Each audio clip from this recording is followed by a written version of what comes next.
Assalamualaikum warahmatullahi wabarakatuh. Halo semuanya, perkenalkan nama saya Fatmawati dengan NIM 20123021. Baiklah, di sini saya akan memaparkan materi tentang masalah belajar anak prasekolah. Mengapa materi ini sangat penting untuk kita pelajari? Karena pada masa ini fondasi awal perkembangan anak di usia 3-6 tahun, anak memiliki perkembangan yang sangat pesat dari segi fisik, emosional, sosial, dan kognitif.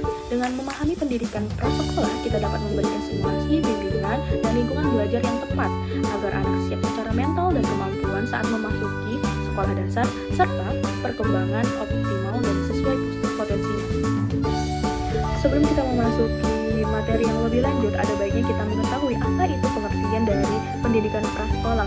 Menurut Sudono 1991, pendidikan prasekolah merupakan upaya pertumbuhan dan perkembangan jasmani maupun rohani anak didik di luar daripada lingkungan keluarga, di mana pendidikan ini diselenggarakan di sekolah maupun di luar sekolah. Pendidikan ini ditujukan kepada anak-anak yang berusia 3-6 tahun, diselenggarakan di TK, kelompok bermain, TPA, dan SPS yang bertujuan untuk membangun pertumbuhan dan perkembangan jasmani maupun rohani anak. Jadi ada beberapa fungsi dan tujuan pendidikan prasekolah anak yang perlu kita pahami. Yang pertama itu menyiapkan anak untuk menghadapi pendidikan dasar.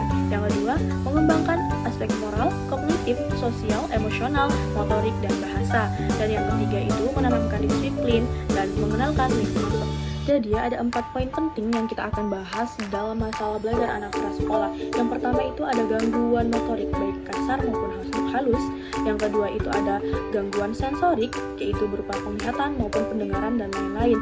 Yang ketiga itu ada gangguan persepsi, yaitu auditori, visual, dan motorik.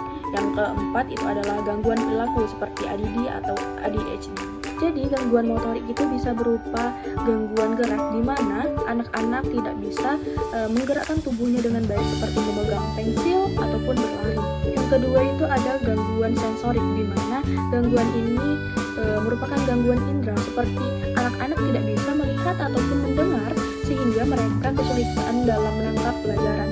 Yang ketiga itu ada gangguan persepsi atau biasa disebut dengan gangguan memahami informasi, di mana anak kesulitan untuk menangkap maksud apa yang mereka dengar dan apa yang mereka lihat. Yang terakhir itu ada gangguan perilaku, di mana anak ini terlalu aktif atau ADHD dan sulit untuk mengontrol dirinya sendiri.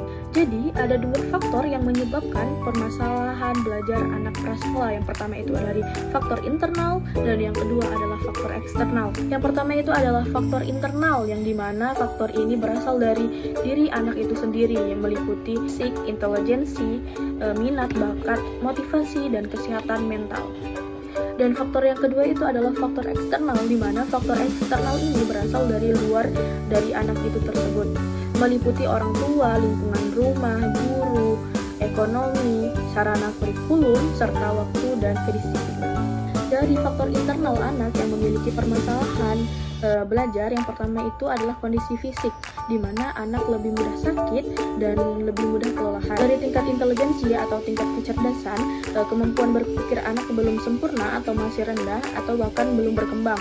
Yang ketiga itu adalah bakat dan minat. Anak-anak belum tertarik untuk belajar dan untuk motivasi, anak belum termotivasi atau kurang dalam bersemangat. Secara kesehatan mental, anak lebih sering takut, cemas, kurang percaya diri, dan lain-lainnya. Jadi tidak hanya faktor internal, tetapi juga faktor eksternal yang memengaruhi masalah belajar anak, seperti peran orang tua yang tidak ada dalam pendampingan belajar anak.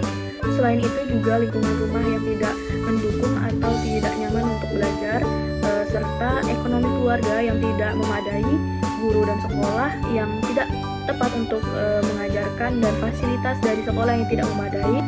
Yang terakhir itu ada waktu dan kedisiplinan, di mana anak itu tidak rutin untuk melakukan pembelajaran atau mengulang-ulang pembelajaran baik di rumah maupun di sekolah.